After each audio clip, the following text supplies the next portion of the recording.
प्रिय छात्रों, इसके पहले हम लोग एक्सरसाइज 7.2 के प्रॉब्लम्स 1 से लेकर 11 तक हल किए थे और इसके बाद वाला प्रॉब्लम 12 से लेकर 24 वीडियो में मैं आपको इन प्रश्नों को हल कर रहे हैं। तो देखिए, मैं 12 क्वेश्चन से आपको शुरू कर रहा हूँ। सॉल्यूशन 12 का। 12 में आप देख रहे हैं कि हमको इसका इंटीग्रेशन करना है x³ - 1 होल के पावर 1/3 x के पावर 5 dx। सबसे पहले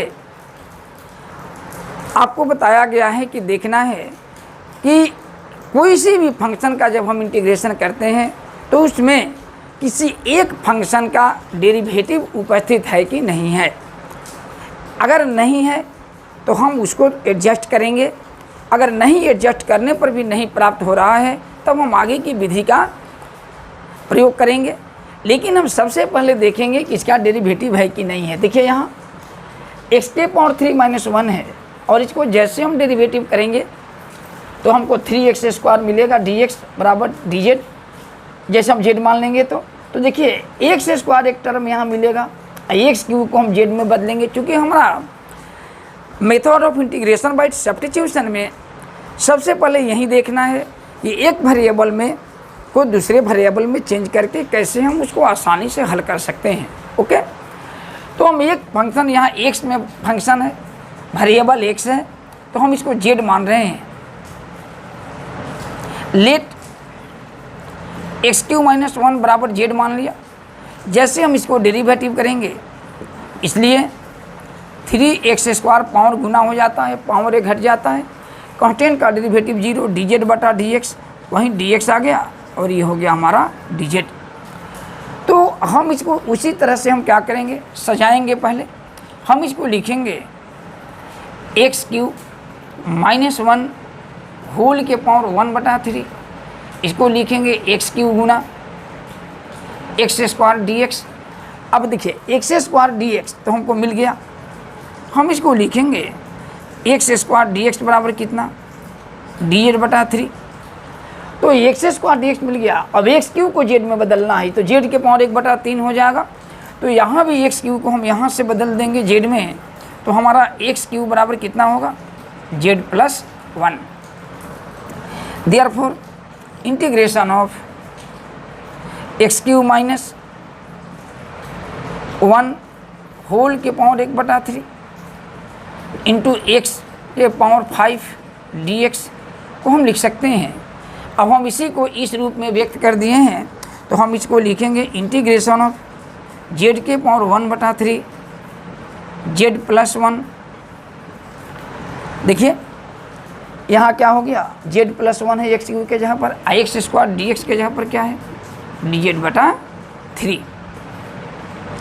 हम आपको 1/3 को बाहर कर दिया चूँकि कांस्टेंट है 1/3 और इसको हम इंटीग्रेशन करें, गुना कर। देखिए गुना में पावर जुड़ता है 1 है तो 1/3 में 1 जोड़ेंगे तो z के पावर होगा 4/3। अब फिर प्लस हम इसको लिखेंगे तो वहीं रह जाएगा z के पावर 1/3 dz।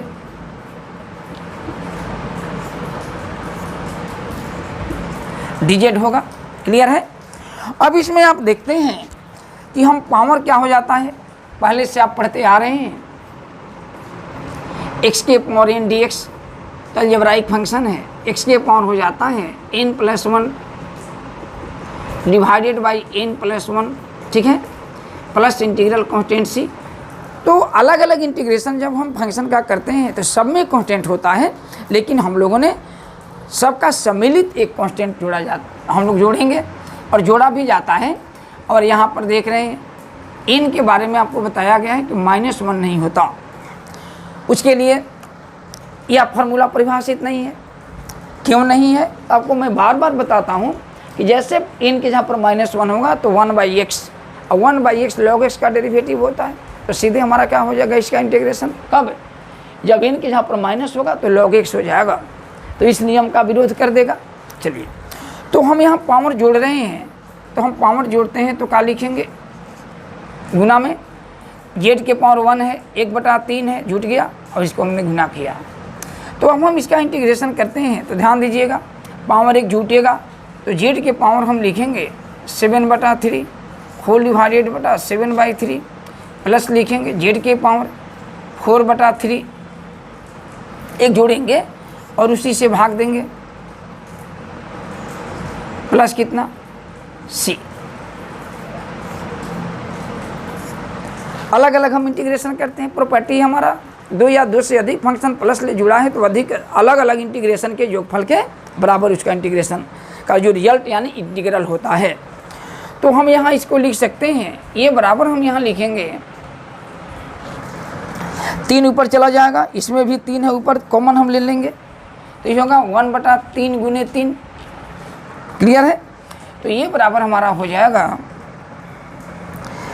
1/7। जेड के जहाँ पर मान रख दीजिए, जेड बराबर यहाँ कितना है देखिए, x³ - 1 है, x³ - 1 के पावर 7/3 होगा, फिर प्लस 3 इसमें का हमने बाहर कॉमन ले लिया है 1/4 है, प्लस 1/4 x³ - 1 के पावर 4/3 अब प्लस इंटीग्रल कांस्टेंट सी होगा, 3 कट जाएगा, तब हम इसको लिखेंगे 1/7 x³ - 1 7/2 plus 1/4 x³ - 1 4/3 plus integral constant C. हम इसको कॉमन भी ले सकते हैं। ओके, अगला सवाल मैं आपको बता रहा हूँ 13। तो हमें यहाँ देखिए पावर 3 है तो हम 13 नंबर बता रहे हैं। 13 क्वेश्चन नंबर आसान है, आपको दिया हुआ है कितना, x² dx होल डिवाइडेड बटा 2 + 3x³ और होल के पावर क्या है, q है। यहाँ भी हम देख रहे हैं, यहाँ x³ है और यहाँ x² है, जैसे डेरिवेटिव करेंगे तो पावर गुना हो जाएगा, तो यहाँ से हमको x³ dx मिल जाता है, तो हम इसको z मान रहे हैं। लेट 2 + 3x³ बराबर z, इसलिए 2 का कांस्टेंट का डेरिवेटिव 0 होता है और कांस्टेंट है यहाँ, तो 3 गुना हो जाएगा तो 3 का 9 x², dz बटा dx यहाँ क्रॉस मल्टीपल हो जाता है और dz हो गया। यानी इसको हम ऐसे लिख सकते हैं x² dx बराबर कितना, dz बटे 9।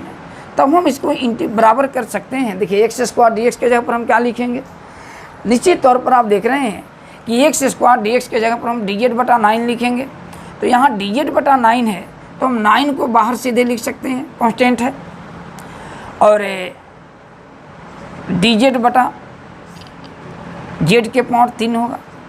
क्लियर? अब इसको जैसे देखिए, इसके जगह पर हम लोगों ने z माना है, तो जब इसके जगह पर हम लोगों ने जब z माना है तो सीधे हम क्या करेंगे, ऊपर ले जाएंगे, तो ये बराबर हमारा हो जाएगा 1/9 इंटीग्रेशन ऑफ z के पावर -3 dz होगा।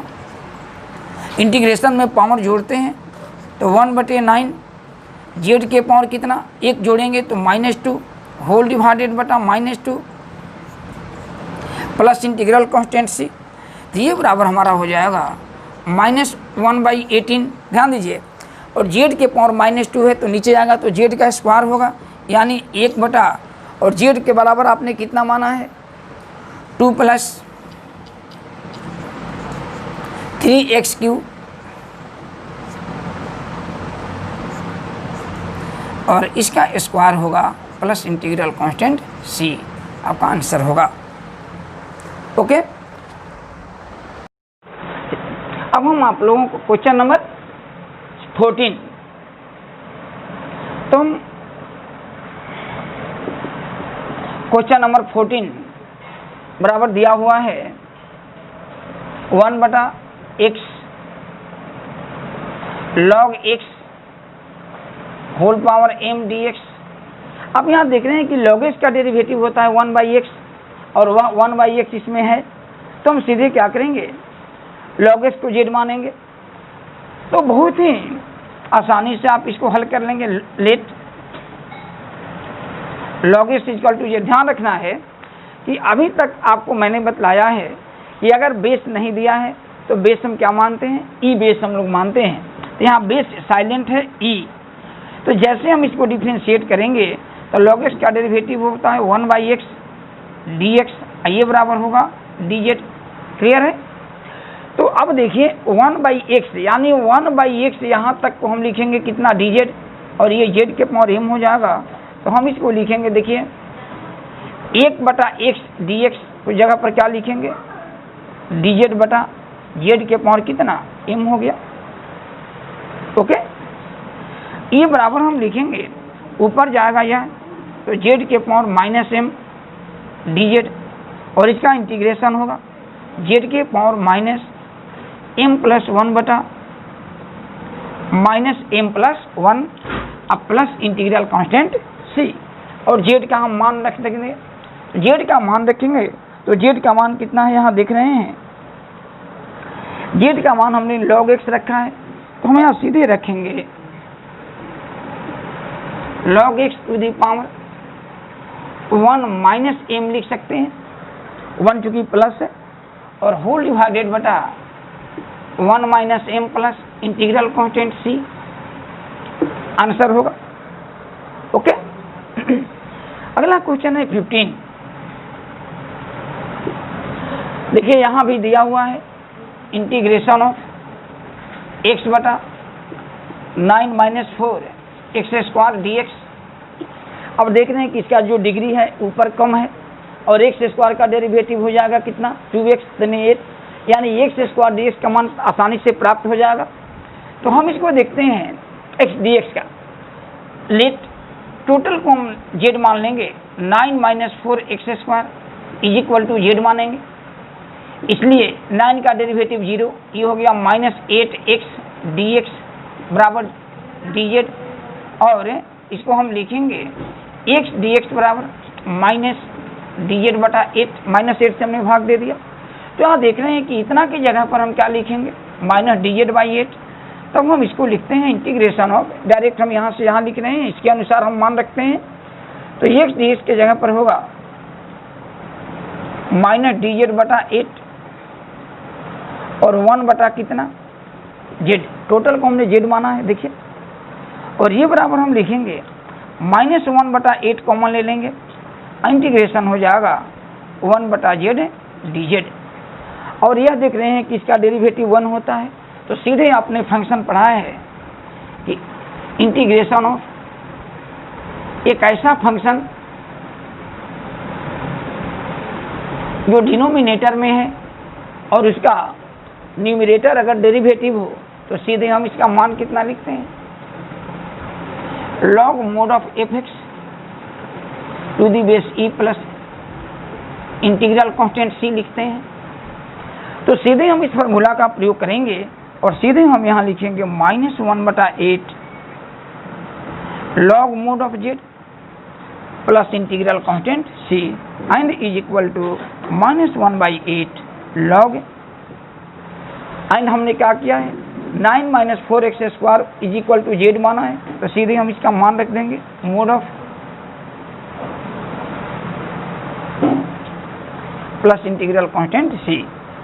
बेस के लिए मैं बार बार कह रहा हूं कि बेस नहीं है तो बेस यहाँ क्या है, e है। ओके, तो ये आपका आंसर हो गया। इसी प्रकार से एक 16वां क्वेश्चन बता रहे हैं। 16 नंबर क्वेश्चन में देखिए इंटीग्रेशन ऑफ e के पावर 2x प्लस 3 dx है। हम इसको इतना लिख सकते हैं, इसमें बहुत मानने की आवश्यकता नहीं है, हम इंटीग्रेशन ऑफ लिख सकते हैं e के पावर 2x इंटू e के पावर 3 dx, और ये बराबर हम e के पावर 3 को कांस्टेंट को बाहर कर देंगे और ये इंटीग्रेशन होगा e के power 2x dx।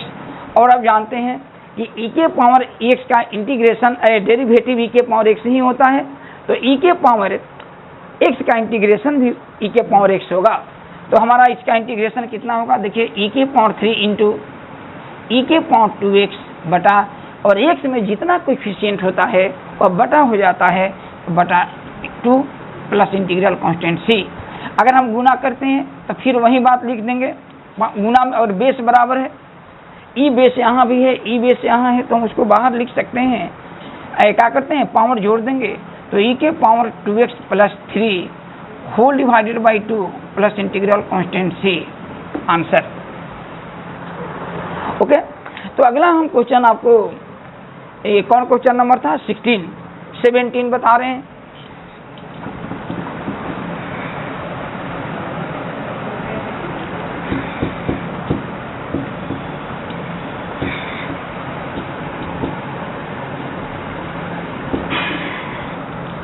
Question number 17,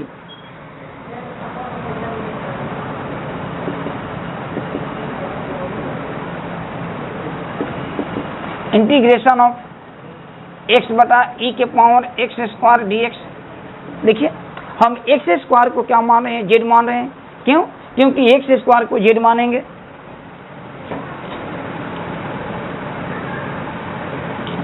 x square को जेड मानेंगे तो 2x dx बराबर dz, यानी x dx बराबर dz बाई 2 हो जाएगा। लेट एक्स स्क्वायर बराबर जेड, इसलिए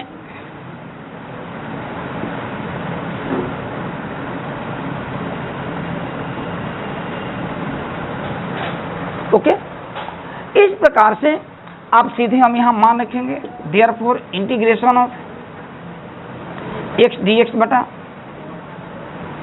ई के power x square is equal to होगा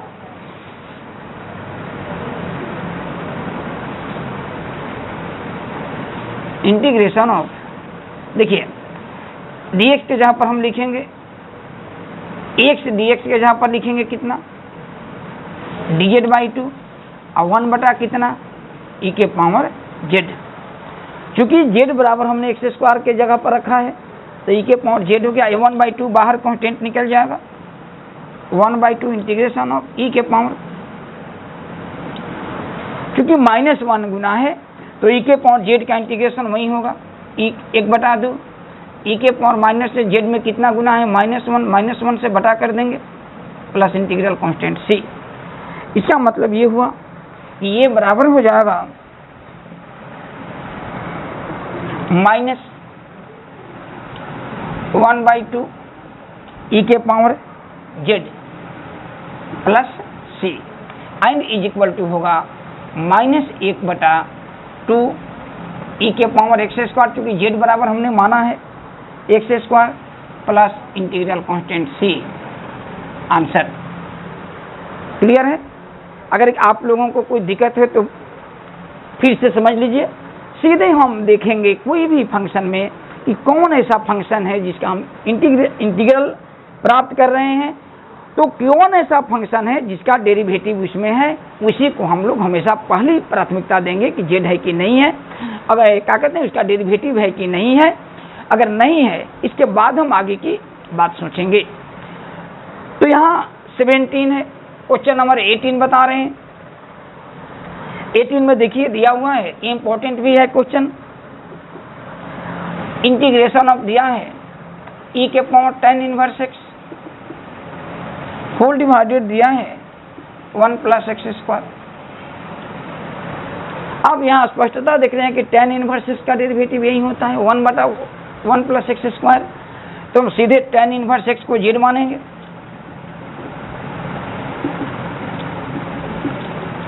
इसका डेरिवेटिव होता है 1 बटा 1 प्लस एक्स स्क्वायर dx बराबर होता है dz। तो सीधे हम इतना की जगह पर हम क्या रखेंगे, dz, और e के पावर z हो गया, तब हम इसको इंटीग्रेशन लिखते हैं e के पावर z dz, और सीधे e के पावर z का इंटीग्रेशन e के पावर z होगा। क्यों? क्योंकि e के पावर z का डेरिवेटिव e के पावर z होता है, तो हम इसको लिखेंगे e के पावर z प्लस c, और e का मतलब हो गया x बराबर tan inverse x plus integral constant c, answer. अब क्वेश्चन नंबर कौन है, 19।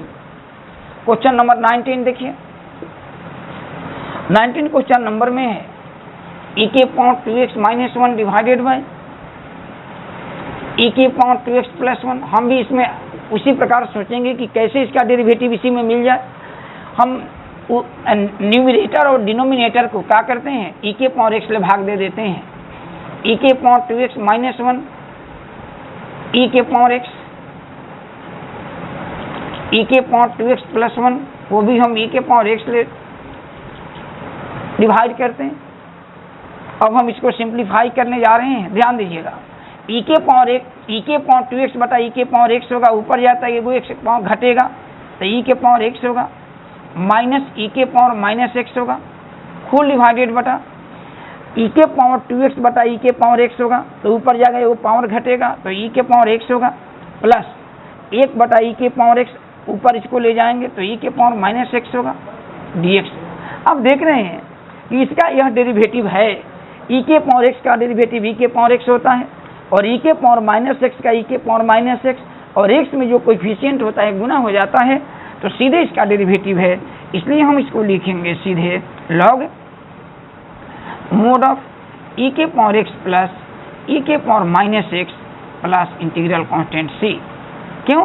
क्योंकि आप यहाँ लिख दीजिएगा since integration f dash x बटा fx dx बराबर होता है log mode of fx plus integral constant c। ध्यान दीजिएगा ये फॉर्मूला है, क्योंकि डिनोमिनेटर का न्यूमरेटर डेरिवेटिव हो तो सीधे इसका जो इंटीग्रल होगा log fx मोड में रहेगा प्लस इंटीग्रल कांस्टेंट c, तो सीधे हमारा आंसर हो गया।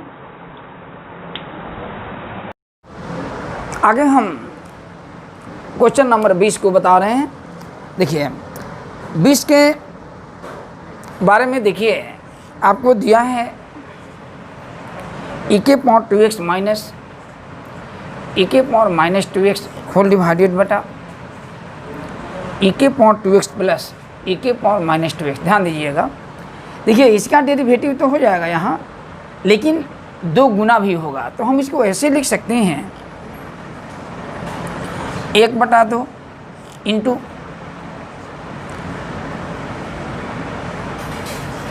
2 e के पावर 2x माइनस 2 e के power minus 2x whole divided बटा e के पावर 2x प्लस e के पावर माइनस 2x dx।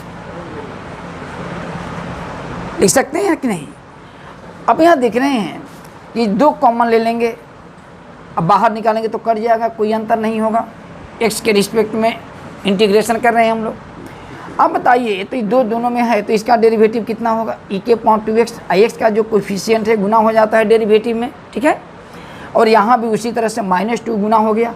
तो देखिए नीचे चूँकि डिनोमिनेटर का डेरिवेटिव कितना है, न्यूमरेटर है, तो सीधे हम क्या करेंगे log इतना लिखेंगे। आपको ये फॉर्मूला बता दिया गया है, सिद्ध भी कराया गया है, तो सीधे हम इसको लिखेंगे a1/2 log। हम मोड लिखें या न लिखें अंतर नहीं पड़ता, क्योंकि e के पावर जो एक्सपोनेंशियल फंक्शन होता है हमेशा पॉजिटिव होता है। तो हम इसको लिख सकते हैं e के पावर 2x प्लस e के power minus 2x plus integral constant c। Clear है? यहाँ भी बेस e है, याद रखिएगा।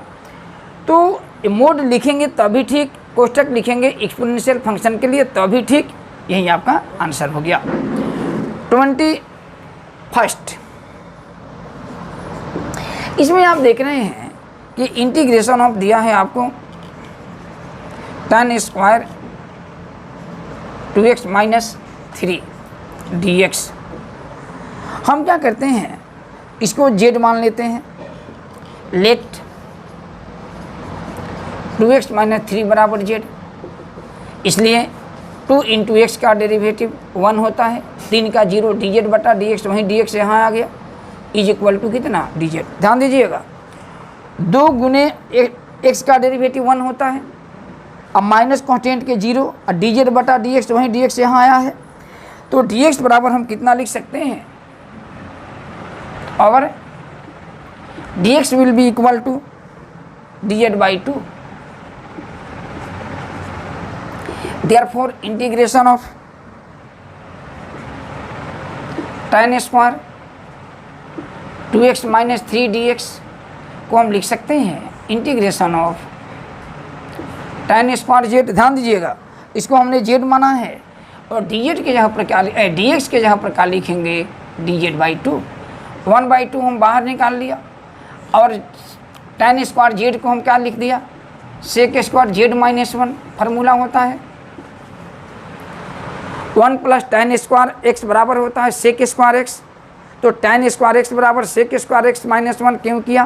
क्योंकि आप जानते हैं कि tan स्क्वायर जो जेड है वह जेड के रिस्पेक्ट में tan जेड का डेरिवेटिव है, तो सीधे एंटी डेरिवेटिव हमारा क्या हो जाएगा tan जेड हो जाएगा। Anti derivative means integral. तो इसको हम लिख सकते हैं 1/2 tan जेड और 1 का dz हो गया, तो dz का minus Z plus integral constant से, और इसको हम लिख सकते हैं 1/2 इंटू tan जेड बराबर आपने माना है, देखिए हम लोग क्या माने हैं 2x माइनस 3, तो यहाँ लिखेंगे 2x माइनस 3 माइनस फिर लिखेंगे जेड 2x माइनस 3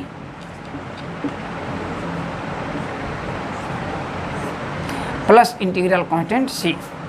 आपको एक भी और याद रखनी है कि जितना कांस्टेंट होता है सबको एक साथ रखते हैं, तो हम इसको लिख सकते हैं 1/2 tan 2x माइनस 3 और फिर हम इसको इसमें भी गुना करेंगे तो माइनस 2 कट जाएगा, तो x आई होगा माइनस 3/2 और 3/2। अच्छा एक बार लिख देते हैं 3/2 और प्लस इंटीग्रल कांस्टेंट सी। और ये जो जितना इसमें कांस्टेंट होता है सारे कांस्टेंट को एक कांस्टेंट मान लिया जाता है, तो इसको हम लिख सकते हैं 1/2 tan 2x minus 3 minus x plus, तो चूँकि इसमें हमने c मान लिया है तो 3/2 प्लस c को हम एक अलग कांस्टेंट के मान लेते हैं, आपका आंसर होगा। ओके,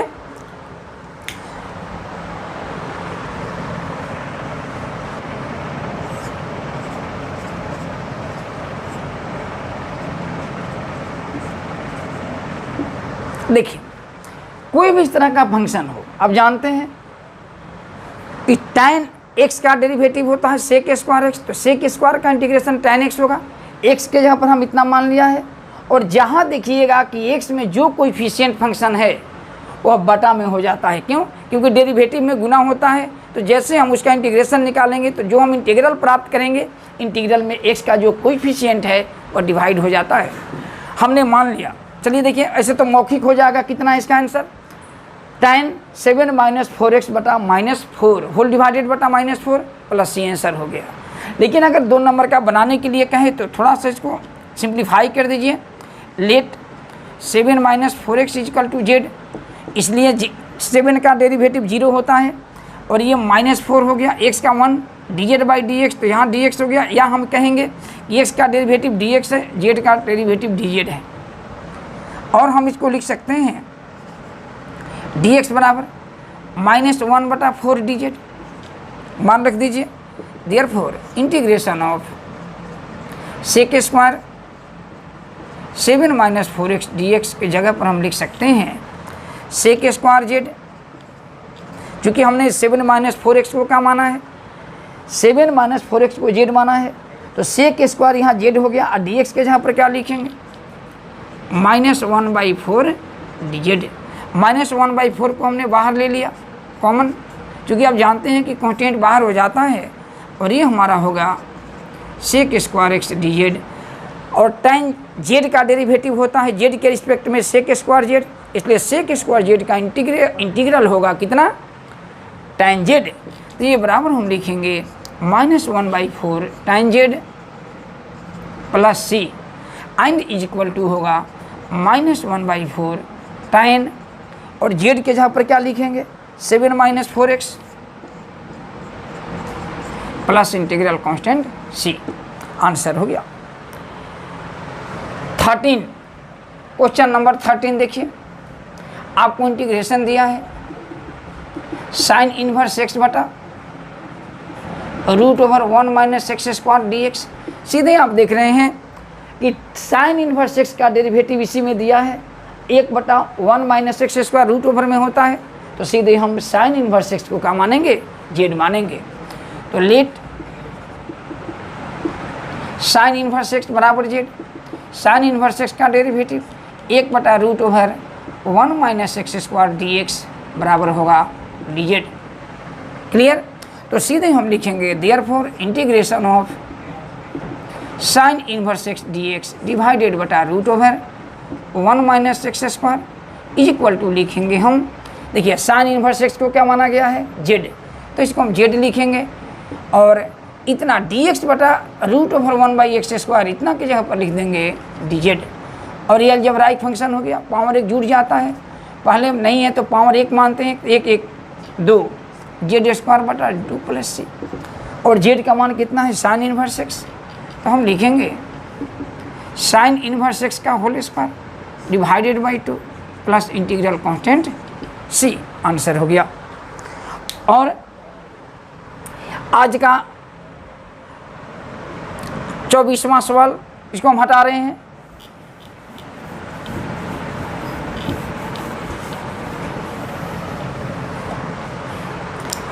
और क्वेश्चन नंबर 14,